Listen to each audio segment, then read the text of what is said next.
नमस्कार दोस्तों, जैसा कि आप लोग जानते हो हम आपके लिए रोज़ एक नया दार्शनिक स्थल लेकर आते हैं।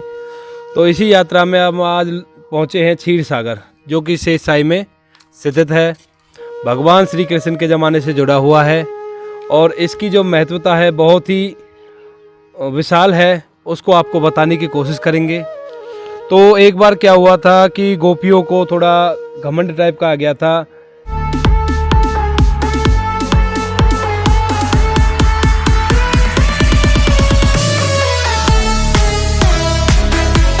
ओम अस्तो माँ सद्गमय तमसो माँ ज्योतिर्गमय मृत्योर मामृतम गमय। ओम शांति शांति शांति। नमस्कार दोस्तों, मैं हूं सुदेश कुमार। आखिर इस मंत्र का मतलब क्या है? इस मंत्र का मतलब है कि हे परमपिता परमात्मा, हमारे मन के अंधेरे को दूर करो। हम कभी कोई पाप ना करें, गरीबों की मदद करें और सभी के लिए जिएं। और हम कुछ ऐसा कार्य करें कि जो हमारे मरने के बाद भी हमारे कार्य की वजह से लोगों का भला हो सके। यह इस मंत्र का मतलब है। दोस्तों, आज हम बहुत ही अच्छा वीडियो आपके समक्ष लेकर आए हैं। होडल के समीप एक शेषशाही गांव पड़ता है, जहां पर विष्णु भगवान का बहुत ही अच्छा और भव्य मंदिर है। लोगों की बहुत ज़्यादा आस्था है उस मंदिर के ऊपर। दोस्तों, शेषशाही गांव आधा यूपी में पड़ता है और आधा गांव हरियाणा में पड़ता है। तो उस गांव में आज हम आपको लेकर चलते हैं और वहां पर शेषशाही मंदिर के दर्शन कराएंगे। लेकिन दोस्तों, उससे पहले हम थोड़ी सी जानकारी जुटा लेते हैं कि शेषशाही का मतलब क्या है। और उस शेषशाही के मंदिर के पास एक क्षीर सागर भी है, उन लोगों ने बनाया हुआ है अपनी आस्था का केंद्र। तो शेषशाही का मतलब बताते हैं। सबसे पहले हम आपको, विष्णु भगवान शेषनाग के फन के ऊपर सैया लगाकर लक्ष्मी जी के साथ विराजमान है। इस चीज को शेषशाही कहा जाता है। दोस्तों, उसके बाद बारी आती है क्षीर सागर की।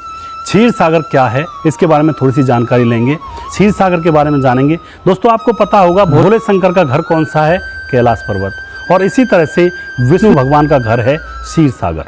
दोस्तों, अब यहाँ पे जानेंगे कि क्षीर सागर है कहाँ पर इंडिया के अंदर। जैसे ही हम कैलाश पर्वत पर जाते हैं तो कैलाश पर्वत पर जाते समय कैलाश पर्वत से 40 किलोमीटर पहले ही एक कुंड पड़ता है, एक सरोवर पड़ता है, उसको कहते हैं क्षीर सागर। उस कुंड का, उस झील का नाम है मानसरोवर झील। आपने सुना भी होगा।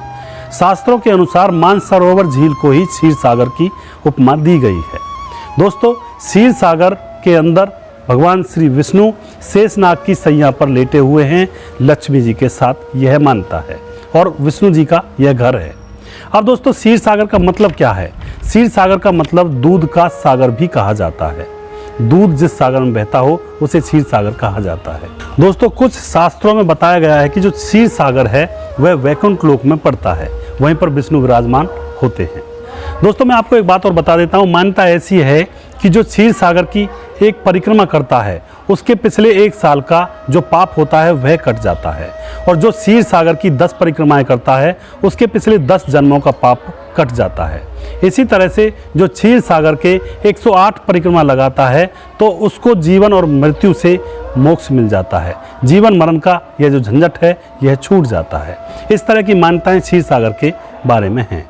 अब दोस्तों, मैं आपको ले चलता हूं शेषशाही गांव, जो कि होडल के पास पड़ता है। वहां पर शेषशाही नाम का मंदिर है और वहां पर क्षीर सागर भी बनाया गया है, एक तालाब को खोदकर। लोगों की मान्यता वहां पे बनी हुई है। दोस्तों, अब आपको दर्शन कराएंगे इस मंदिर के हमारे छोटे भाई जितेंद्र सिंह।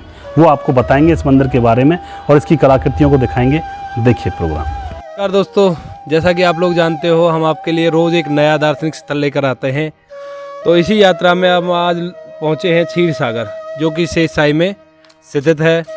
भगवान श्री कृष्ण के ज़माने से जुड़ा हुआ है और इसकी जो महत्वता है बहुत ही विशाल है, उसको आपको बताने की कोशिश करेंगे।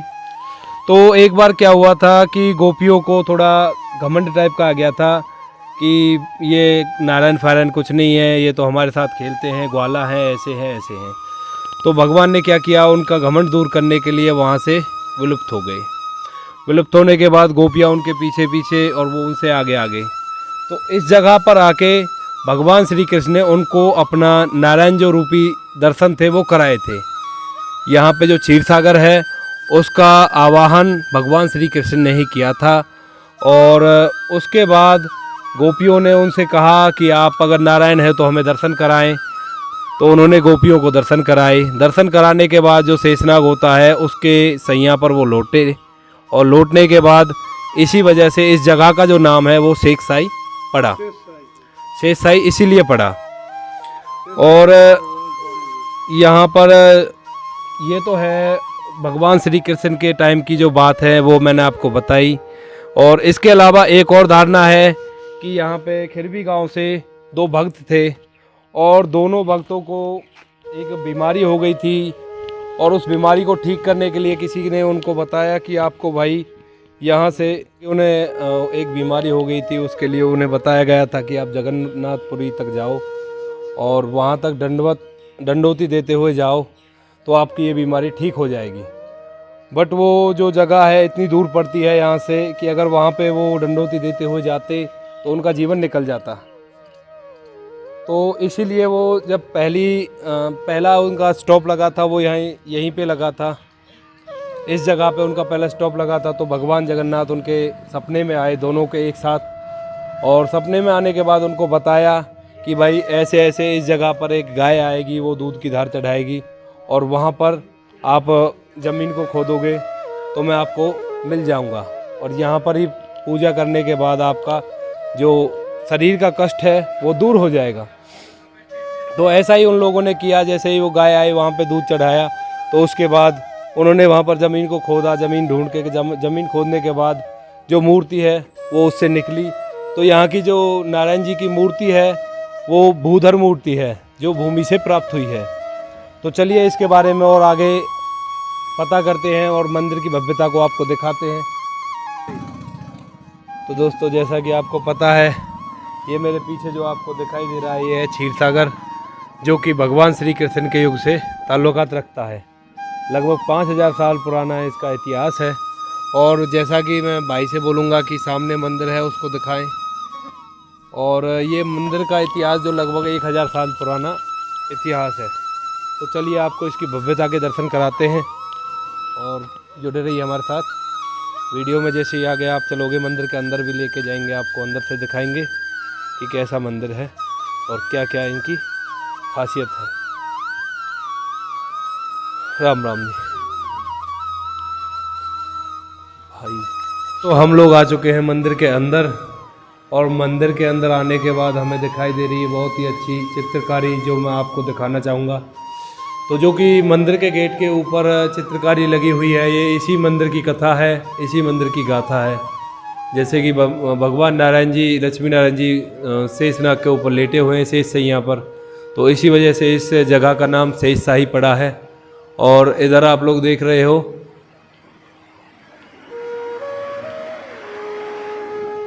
तो भाइयों, इधर आप देख रहे हो ये भी बहुत मनमोहक चित्र है, बहुत ही अच्छा चित्र है और ऊपर से लेकर नीचे तक। और ऐसे ही अगले खाने में मैं दिखाना चाहूँगा, ये बरसाने का चित्र बना हुआ है। बरसाने में जो भी उनकी लीलाएं हुई कृष्ण जी की, उनके बारे में इसमें पूरा वर्णन है। और इससे आगे जो है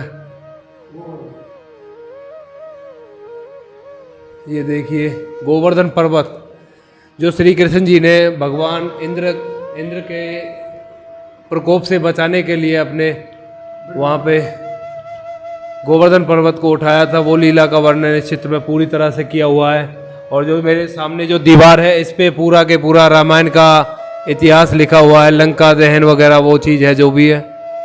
और जो मेरे सामने पूरा चित्र बना हुआ है इस पर मैं फोकस कर, मथुरा में गोकुल में गोकुल धाम था, उसके बारे में पूरा वर्णन किया हुआ है। और इससे अगली वाली जो पेंटिंग है उसमें पूरा मथुरा का जो भी है, कंस की नगरी है, जैसा भी उसका इतिहास था उसके बारे में वर्णन करने की कोशिश की है। ऐसे ही अगली वाली वीडियो में वृंदावन धाम की जो पेंटिंग है वो बनाई गई है। और जैसा कि ये मंदिर दिखाई दे रहा है आपको, बहुत ही प्राचीन इसका इतिहास है, लगभग 1000 साल पुराना इतिहास है। इसके अंदर जो मूर्ति है वो भूधर मूर्ति बोलते हैं इसको, कि धरती से प्राप्त हुई थी और बहुत ही अच्छी, जो फिलहाल तो हम दर्शन नहीं कर सकते क्योंकि गेट बंद है। इस समय ठाकुर जी का आराम करने का समय है, तो हम ज़्यादा ठाकुर जी को परेशान ना करते हुए अपना काम कर रहे हैं। तो इसके बाद हम कोशिश करेंगे आगे आपको पूरे मंदिर का भ्रमण कराने के लिए। बहुत ही अच्छा बना हुआ है। और इस मंदिर की एक और खासियत है कि इस मंदिर पर हमारे ही देश के श्रद्धालु नहीं, देश विदेशों के फिरंगी श्रद्धालु भी आते हैं, जैसे कि अंग्रेज वगैरह हुए, फॉरेनर्स हुए, वो भी यहाँ पे दर्शन करने के लिए आते हैं। जैसा कि आपको मैंने देखा मंदिर और जो क्षीर सागर है, दोनों चीज़ों के दर्शन कराए। बहुत ही प्राचीन इतिहास है। पूरा मंदिर दिखा चुका हूँ और क्षीर सागर भी दिखा चुका हूँ। इसके बाद मिलते हैं अगली वीडियो में, तब तक के लिए धन्यवाद।